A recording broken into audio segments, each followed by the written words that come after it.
నమస్తే 2025 మాస ఫలితాల్లో డిసెంబర్ మాసంలో మేషరాశి వారి ఫలితాలు ఏ రకంగా ఉన్నాయో తెలుసుకుందాం. మేషరాశి వారికి డిసెంబర్ మాసంలో కొంత అధిక ఖర్చులు, పై అధికారుల నుంచి కొద్దిగా మనస్తాపము ఇటువంటివన్నీ కూడా ప్రభావం చూపించే విధంగా ఉన్నాయి. అదేవిధంగా కొంత కొలీగ్స్తో కానీ నైబర్స్తో కానీ అపార్థాలు, చుట్టుపక్కల ఉన్న వాళ్ళతో ఎక్కువగా అపార్థాలు చోటు చేసుకుంటాయన్నమాట.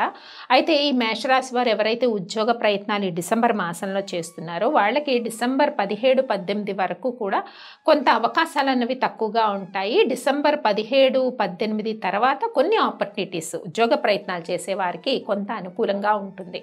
అయితే ముఖ్యంగా హౌస్ వైఫ్స్ ఎవరైతే ఉంటారో వాళ్ళకి మానసిక ప్రశాంతత ఈ మాసంలో కొద్దిగా తక్కువగా ఉంటుందన్నమాట. అలాగే విద్యార్థులు కొంత అధికంగా విద్య పట్ల శ్రద్ధ వహించాలి.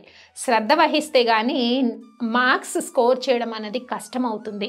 ఇక వివాహ ప్రయత్నాలు చేసే వారికి కొద్దిగా జాప్యము, అలాగే సంతానం కోరుకున్న దంపతులకు కూడా కొంత జాప్యం కనిపిస్తుంది ఈ మాసంలో మేషరాశి వారికి.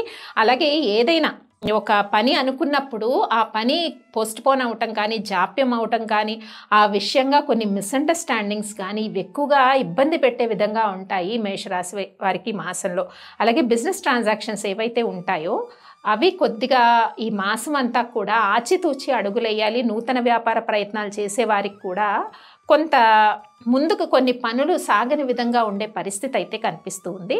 కుటుంబ పరంగా చిన్న చిన్న వివాదాలు, చికాకులు, చిక్కులు కొద్దిగా మేషరాశి వారికి ఉండే అవకాశం ఉంది. కాబట్టి ఈ మాసంలో మేషరాశి వారు ముఖ్యంగా దశరథ ప్రోక్త శని శ్లోకాన్ని పఠించుకోవడము, అలాగే శనివారం రోజు హనుమానికి 3 ప్రదక్షిణలు చేసి హనుమాన్ చాలీసాని చదవడం వల్ల కొంత ఉపశమనం లభించే అవకాశం ఉంటుంది. స్వస్తి.